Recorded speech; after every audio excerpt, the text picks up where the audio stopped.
Welcome in our YouTube channel Smart Teaching Zone, and I will discuss in this video electrochemistry unit 3rd from the chemistry 12th class.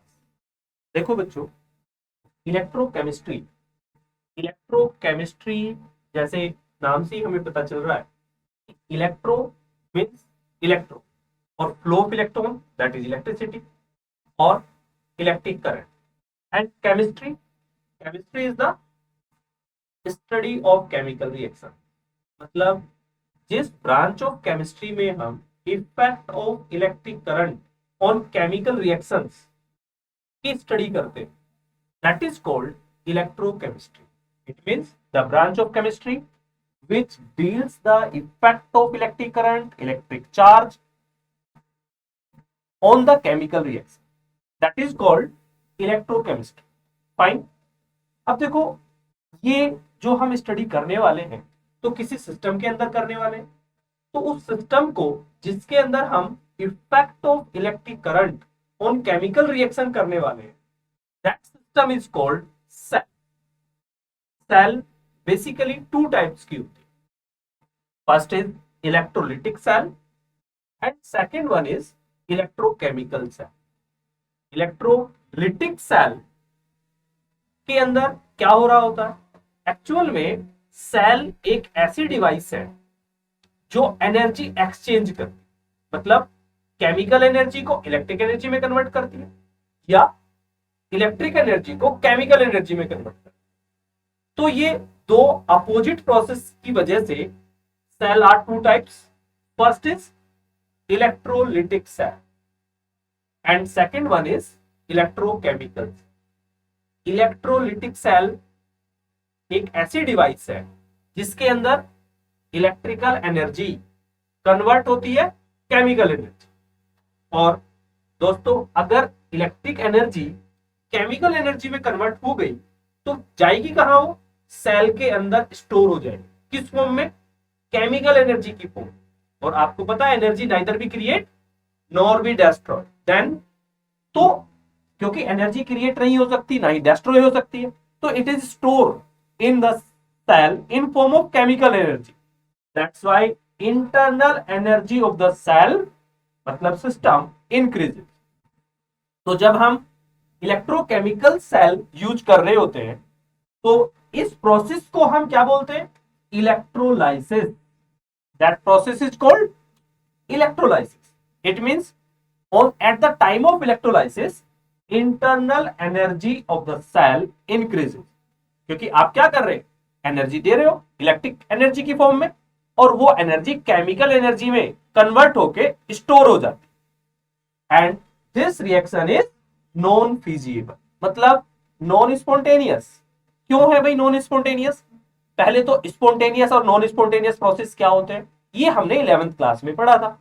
तो spontaneous process जो reaction खुद पे खुद चलती, मतलब बाहर से एक्सटर्नल फोर्स की जरूरत नहीं होती, ठीक है? तो जो खुद पे खुद अपने आप रिएक्शन चलती है, तो दीज आर द स्पॉन्टेनियस और फिजिबल प्रोसेस। लेकिन ये जो इलेक्ट्रोलाइसिस है दैट इज नॉन फिजिबल, मतलब नॉन स्पॉन्टेनियस प्रोसेस। क्यों भाई? क्यों होगा नॉन स्पॉन्टेनियस? क्योंकि ये कब तक हो सकता है? जब तक कि आप सेल को एक्सटर्नल सोर्स से इलेक्ट्रिक एनर्जी प्रोवाइड करेंगे, तब तक रिएक्शन चलेगी। इलेक्ट्रोलाइसिस कब तक चलता है? जब तक आप बैटरी लगा के उसको इलेक्ट्रिक करंट प्रोवाइड करते हैं। जैसे ही आपने स्विच ऑन ऑफ कर दिया तो इलेक्ट्रिक करंट स्टॉप हो गया, जिससे इलेक्ट्रोलाइसिस रुक जाता है। तो रिएक्शन खुद नहीं चल रही है, बाय एक्सटर्नल फोर्स चल रही है। तो एक्सटर्नल फोर्स की वजह से तो रिएक्शन चल रही है, इसीलिए this reaction is non feasible. In the second cell electrochemical cell, अगर हम इलेक्ट्रोकेमिकल सेल की बात करें तो इलेक्ट्रोकेमिकल सेल के अंदर इसका इलेक्ट्रोलिटिक का अपोजिट होता है। मतलब इसके अंदर क्या हो रहा है? इलेक्ट्रिक एनर्जी केमिकल एनर्जी में कन्वर्ट हो रही है, जबकि इलेक्ट्रोकेमिकल सेल में इसका opposite process chemical energy electric energy में कन्वर्ट। और ये प्रोसेस जितनी भी बैटरीज हैं जिसमें केमिकल एनर्जी की फॉर्म में एनर्जी स्टोर है, वो केमिकल रिएक्शंस के थ्रू इलेक्ट्रिक एनर्जी में कन्वर्ट होती है और आप उस एनर्जी को यूज कर रहे हैं। तो एनर्जी, फिर से thermodynamic first law, energy neither be create nor be destroy. Then आपने एनर्जी यूज कर ली तो कहां से आई वो एनर्जी? इंटरनल एनर्जी, जो सेल की इंटरनल एनर्जी थी वो इलेक्ट्रिक एनर्जी में कन्वर्ट हुई, और इंटरनल एनर्जी किस फॉर्म में थी? केमिकल एनर्जी की फॉर्म में। तो केमिकल एनर्जी इलेक्ट्रिक एनर्जी में कन्वर्ट हुई और आपने अपने किसी वर्क में यूज कर लिया, then internal energy of the cell decreases. Fine. और आपने जो बैटरी है, बैटरी में जब आप बैटरी को यूज करते हो तो बाहर से कोई एक्सटर्नल फोर्स नहीं यूज कर देते हो उसको, उसके अंदर जो केमिकल एनर्जी है वो खुद पे खुद किस में कन्वर्ट होती है? इलेक्ट्रिक एनर्जी में कन्वर्ट होती है। मतलब ये रिएक्शन एक स्पॉन्टेनियस प्रोसेस है। अब क्वेश्चन ये है कि in both type of sale exchange of energy चल रहा है। फाइन। अब ये एक्सचेंज ऑफ एनर्जी कैसे चल रहा है? कौन सा ऐसा प्रोसेस है जो एक्सचेंज ऑफ एनर्जी कर रहा है? तो जो एक्सचेंज ऑफ एनर्जी है that will be takes place by redox process. Redox मतलब ऑक्सीडेशन प्लस रिडक्शन। तो इस वीडियो में हम आपको जनरल कंसेप्ट्स बताने वाले हैं, जनरल टर्म्स बताने वाले हैं जो इलेक्ट्रोकेमिस्ट्री के पूरे चैप्टर में यूज होते रहे। तो ये बार बार हम यूज करेंगे, electrolytic cell, electrochemical cell, cell की फिजिबिलिटी। तो अब बात आती है exchange of energy. Exchange of energy कैसे चल रहा है? मतलब इलेक्ट्रिक एनर्जी केमिकल एनर्जी में कैसे कन्वर्ट हो रही है, या केमिकल एनर्जी इलेक्ट्रिक एनर्जी में कैसे कन्वर्ट हो रही है?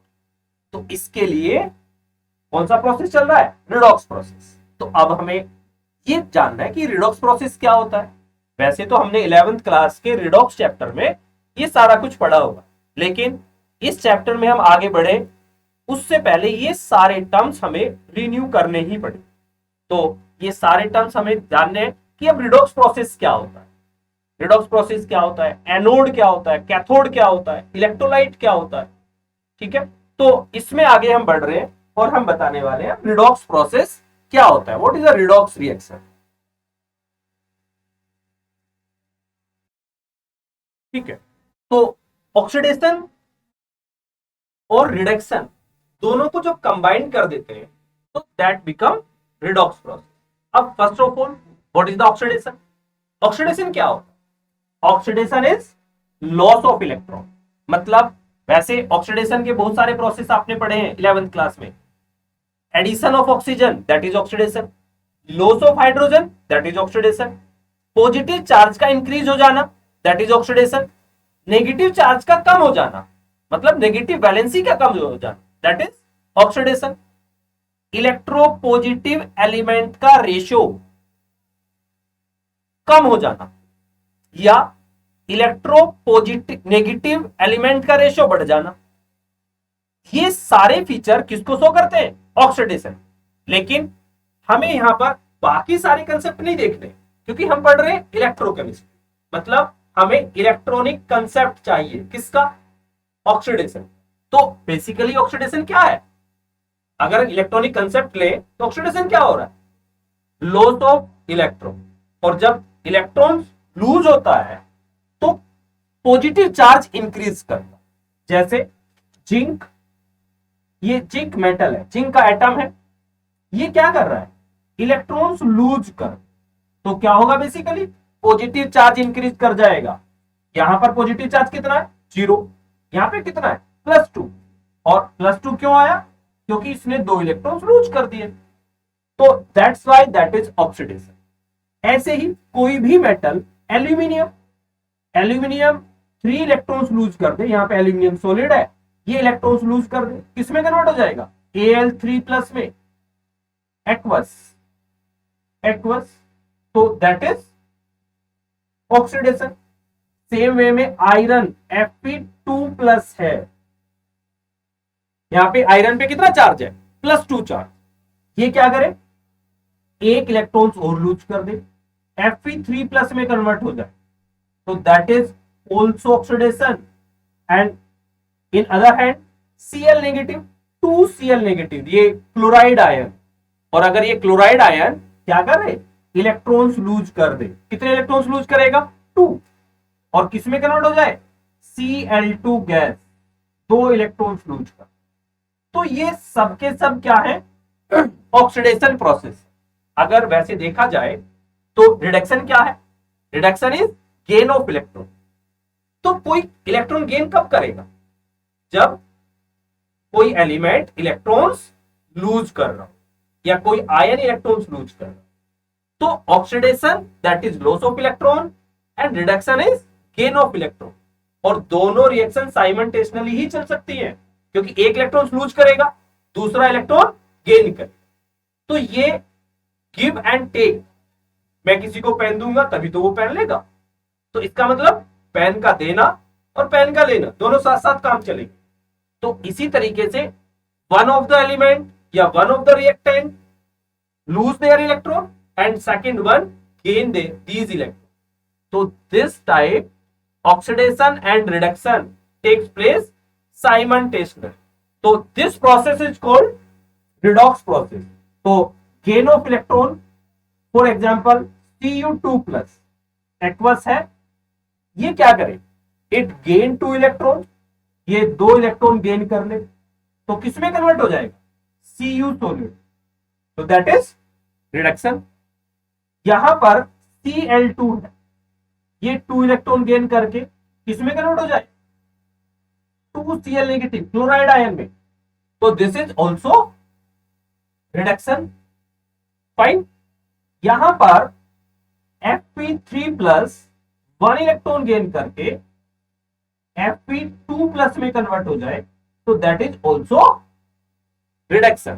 तो हम क्या देख क्या रहे हैं, ऑक्सीडेशन में पॉजिटिव चार्ज इंक्रीज कर, देखो यहां पे +2 था, यहां पे +3 हो गया, तो पॉजिटिव वैलेंसी इंक्रीज हो जाती है।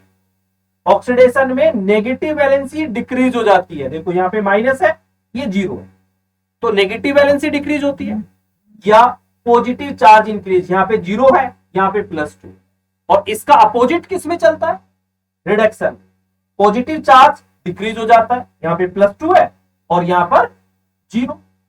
सेम वे में देखो यहां पे 0 चार्ज है, यहां पे नेगेटिव, तो नेगेटिव चार्ज इंक्रीज कर जाता है, पॉजिटिव चार्ज डिक्रीज कर जाता है, तो दैट इज रिडक्शन। और अगर हम ओवरऑल देखें तो gain of electron that is reduction. और दोनों कंबाइन, क्योंकि अभी मैंने बताया कि इलेक्ट्रॉन गेन तभी होगा जब कोई इलेक्ट्रॉन लूज करेगा, तो oxidation and reduction takes place simultaneously, और दैट प्रोसेस या that reaction in which oxidation and reduction takes place simultaneously is called redox reaction. For example, आपने जिंक रोड को कॉपर सल्फेट के अंदर डिप कर, आपने ये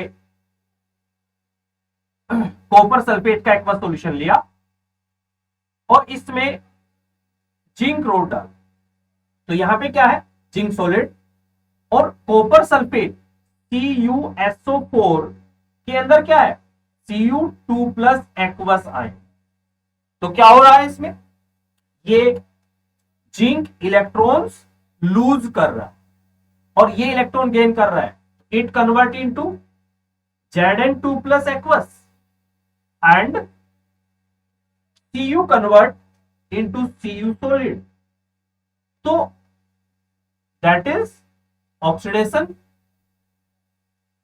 ये ऑक्सीडेशन प्रोसेस है और copper electron positive charge decrease कर रहा है, तो दैट इज रिडक्शन। रिडक्शन तो बेसिकली इस रिएक्शन में ऑक्सीडेशन, ये इलेक्ट्रॉन्स लूज कर रहा है और उन्हीं इलेक्ट्रॉन को कॉपर गेन कर रहा है। तो बता सकते हो कितने इलेक्ट्रॉन्स लूज कर रहा है कॉपर, सॉरी जिंक, Zn पे यहां पे कितना चार्ज है, 0, यहां पे कितना आया, +2, it means it lose 2 electron, ये 2 इलेक्ट्रॉन्स लूज कर रहा है और कॉपर इन 2 इलेक्ट्रॉन्स को गेन कर रहा है, जिससे इसका पॉजिटिव चार्ज खत्म हो जाता है। फाइन। तो ऑक्सीडेशन और रिडक्शन साइमल्टेनियसली जिस रिएक्शन में चल रहे हो, उसको बोलते हैं रिडॉक्स प्रोसेस। तो ये एक रिडॉक्स रिएक्शन। अब बार बार हम इलेक्ट्रोकेमिस्ट्री में, मतलब इलेक्ट्रोकेमिस्ट्री के जो हम स्टडी कर रहे हैं इलेक्ट्रोकेमिस्ट्री की, वो किसके अंदर कर रहे हैं? सेल के अंदर। तो सेल दो टाइप की हमने जो बताई। सेल में बार बार हम टर्म्स यूज करते हैं इलेक्ट्रोड। इलेक्ट्रोड भाई, ये इलेक्ट्रोड्स क्या है? इलेक्ट्रोड दो टाइप के, सबको पता है। एक होता है anode and second one is cathode. अब ये एनोड और कैथोड क्या है? ऑलमोस्ट स्टूडेंट में ये हमेशा कंफ्यूजन रहता है जी। पूछो एनोड क्या होते हैं, बोलते हैं anode is positively charge electrode. कुछ बच्चे बोलेंगे anode is negatively charge electrode. Cathode को बोलेंगे नेगेटिव या पॉजिटिव, मतलब दैट इज द इनकम्प्लीट और is not always true answer. क्योंकि एनोड नेगेटिव चार्ज भी हो सकता है, पॉजिटिव चार्ज भी हो सकता है। मतलब अगर आप चार्ज पे आंसर दे रहे हैं तो दैट इज इनकम्प्लीट आंसर, या हमेशा ट्रू नहीं होगा।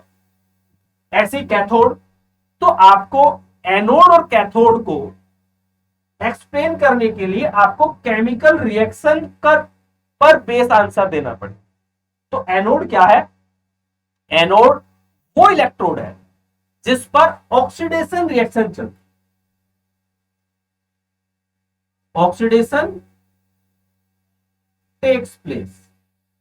तो जिस पर ऑक्सीडेशन होगा that reaction is called, sorry, that electrode is called anode. और इसका opposite the electrode on which reduction takes place. Reduction takes place, तो जिस पर रिडक्शन होगा उसको हम क्या बोलेंगे? कैथोड। और जिस इलेक्ट्रोड पर ऑक्सीडेशन होगा उसको हम एनोड बोलेंगे। देखो बहुत बार एक टर्म्स और बार बार यूज करते हैं, मतलब इलेक्ट्रोड फर्दर टू टाइप्स के हो सकते हैं। एक होता है active electrode, active electrode, and second one is inert electrode. Inert electrode. अब ये एक्टिव इलेक्ट्रोड क्या हो? देखो अभी हमने बताया कि इलेक्ट्रोड वो मेटल रोड हैं जिन पर या तो ऑक्सीडेशन रिएक्शन चल रही है या रिडक्शन चल रहा है। मतलब या तो इलेक्ट्रॉन्स लूज हो रहे हैं या गेन हो रहे हैं। लेकिन लूज और इलेक्ट्रॉन का गेन होना एक रिडॉक्स रिएक्शन है। तो अगर इलेक्ट्रोड केवल इलेक्ट्रॉन एक्सचेंज का काम कर रहे, मतलब क्या हुआ? इलेक्ट्रॉन एक्सचेंज का मतलब क्या हुआ कि सेल से इलेक्ट्रॉन लिए, आयंस को दे दिए, ये यहां पे इलेक्ट्रॉन गेन कर रहा है ये, तो सेल से इलेक्ट्रॉन लिए, किसको दे दिए? आयन को दे दिए। आयन से इलेक्ट्रॉन लिए, सेल को दे दिए। ठीक है, तो दीज आर इनर्ट इलेक्ट्रोड, क्योंकि इलेक्ट्रोड खुद तो रिएक्शन में टेक पार्ट कर ही नहीं रहा, वो तो केवल इलेक्ट्रॉन एक्सचेंज का काम कर रहा है। तो जब कोई इलेक्ट्रोड किसका काम कर रहा है? केवल इलेक्ट्रॉन एक्सचेंज का काम कर रहा हूं, खुद रिएक्शन में टेक पार्ट नहीं कर रहा हूं, तो उनको बोलते हैं इनर्ट इलेक्ट्रोड। और ये जो इनर्ट इलेक्ट्रोड है वो इनर्ट मेटल के बनाए जाते हैं, जिसमें गोल्ड और एयू, गोल्ड एंड प्लेटिनम। तो गोल्ड और प्लेटिनम दो नोबल मेटल्स हैं, तो they form inert electrode. Similarly active electrode क्या होंगे? भाई एक्टिव इलेक्ट्रोड क्या होते हैं? जो केमिकल रिएक्शन में, जो सेल के अंदर जो रिएक्शन चल रही है उसमें जो टेक पार्ट करते उनको बोलते हैं active electrode. Fine, active electrode बनेगा कब? जब हम क्या करते हैं, जब हम ये एक कंटेनर लिया, हमने इसके अंदर इलेक्ट्रोलाइट ले, और इलेक्ट्रोलाइट में क्या करते हैं? हम इलेक्ट्रोड को डिप करते हैं। तो अगर ये हमने जिंक इलेक्ट्रोड लिया, जिंक मेटल का इलेक्ट्रोड लिया, जिंक सॉलिड होगा, इलेक्ट्रोड मेटल रोड है, और इसके अंदर जिंक का ही कोई सोल्ट का एक्वा सॉल्यूशन, जिंक मेटल के सोल्ट का aqua solution like zinc sulphate ले लिया हमने, का एक्वा सॉल्यूशन, मतलब हमने जो इलेक्ट्रोड ले रहे हैं, जिस मेटल का इलेक्ट्रोड ले रहे हैं, उसी मेटल के सोल्ट का aqua solution, then this electrode become active. Fine. तो एक्टिव इलेक्ट्रोड की कंडीशंस क्या है? जिस भी मेटल का हम इलेक्ट्रोड लेंगे, उसी मेटल के सोल्ट का एक्वा सॉल्यूशन हमें यहां पे यूज कर, then it become active electrode. इसको हम क्या बोलने वाले हैं? Active electrode. सेम वे में अगर आपने क्या लिया, ये सिल्वर का इलेक्ट्रोलाइट लिया, मतलब सिल्वर कोई भी सोल्ट हमने ले लिया, silver nitrate AgNO3, silver nitrate हमने लिया, और इसके अंदर सिल्वर की ही इलेक्ट्रोड, सिल्वर की एक मेटल रोड ले ली, तो now it also become a active electrode. तो एक्टिव इलेक्ट्रोड कब बनेगा? जब हम जिस मेटल का इलेक्ट्रोलाइट ले रहे हैं, उसी मेटल की रोड उसके अंदर डिप करेंगे, तो इट बिकम एक्टिव इलेक्ट्रोड। तो इलेक्ट्रोड दो टर्म्स बार बार यूज करेंगे, एनोड कैथोड, ये तो हमेशा यूज होते हैं सेल के अंदर, और कभी कभी हम एक्टिव और इनर्ट इलेक्ट्रोड टर्म्स यूज करते रहते हैं। तो एक्टिव इलेक्ट्रोड जब इलेक्ट्रोड रिएक्शन में टेक पार्ट करे, लेकिन इनर्ट कौन सा? जब वो इलेक्ट्रॉन एक्सचेंज का काम कर रहा हो। तो जब आप मेटल को जिंक सल्फेट में डिप करेंगे, तो यहां से जिंक जो रोड है, जिंक से एटम, ये रिएक्शन में टेक पार्ट कर, मतलब ये जिंक मेटल जो सेल के अंदर रिएक्शन चलेगी उसमें टेक पार्ट करेगा, या तो ऑक्सीडाइज होगा या रिड्यूस होगा। ठीक है। तो क्या होगा? ऑक्सीडेशन या रिडक्शन कैसे होगा, किसका ऑक्सीडेशन होगा, या ऑक्सीडेशन कब होगा, या रिडक्शन होगा इसका, वो हम इलेक्ट्रोकेमिकल सेल के अंदर डिस्कस करने वाले, अभी नहीं करेंगे। अभी तो मैंने बस एक्टिव और इनर्ट के बारे में आपको बताया।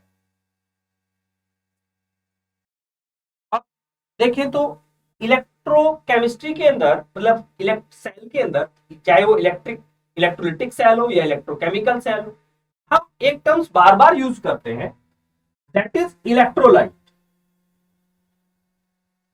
ये इलेक्ट्रोलाइट्स क्या होते हैं भाई? अगर हम इलेक्ट्रोलाइट्स की बात करें, तो इलेक्ट्रोलाइट्स क्या है? इलेक्ट्रोलाइट्स एक्चुअल में वो सब सब्सटेंस हैं जो पानी में डिसोल्व होके आयंस में डिसोसिएट हो जाते। तो all these substance, all those substance which dissociate into ions in aqueous solution or molten state also are called electrolyte। means जितने भी सोल्ट है, ठीक है, सोल्ट का एक्वा सॉल्यूशन, तो aqua solution of salt, acid, salt, acid, base, ये सब ions में डिसोसिएट हो सकते, ठीक है। तो ये सब क्या है? इलेक्ट्रोलाइट की तरह काम करते। तो salt like NaCl, AgNO3, CuSO4, ZnSO4, मतलब ऑल द सोल्ट, जितने भी सोल्ट है, जब आप इनको पानी में डिसोल्व करोगे तो दे डिसोसिएट इनटू आयंस, और जब ये आयंस में डिसोसिएट हो जाएंगे तो they work as a electrolyte. Same way में acid, H2SO4 sulphuric acid, HCl, HNO3 acetic acid, ये भी सब इलेक्ट्रोलाइट की तरह काम कर सकते हैं, बैटरी में हम यूज कर सकते हैं। एंड बेस NaOH, KOH या कोई भी बेस। इट मींस वो सारे सब्सटेंस जो आयंस में डिसोसिएट होते हैं, वो सब इलेक्ट्रोलाइट की तरह से काम करते हैं। तो दोस्तों, इस वीडियो में हमने आपको वो सारी टर्म्स वो सारे टर्म्स एक्सप्लेन किए जो हम इलेक्ट्रोकेमिस्ट्री में यूज करते हैं, ठीक है। अब हम नेक्स्ट वीडियो में ये चैप्टर आगे स्टार्ट करेंगे, और ये चैप्टर देखा जाए तो दो ही सेल में, मतलब दो टॉपिक्स में खत्म होता, ठीक है। फर्स्ट टॉपिक क्या है? Electrochemical cell, and second one is electrolytic cell. तो अब एक सेल हम स्टार्ट करने वाले हैं, इलेक्ट्रोलिटिक सेल। तो इलेक्ट्रोलाइटिक सेल के बारे में इससे नेक्स्ट वीडियो में पढ़ेंगे। Okay, thank you.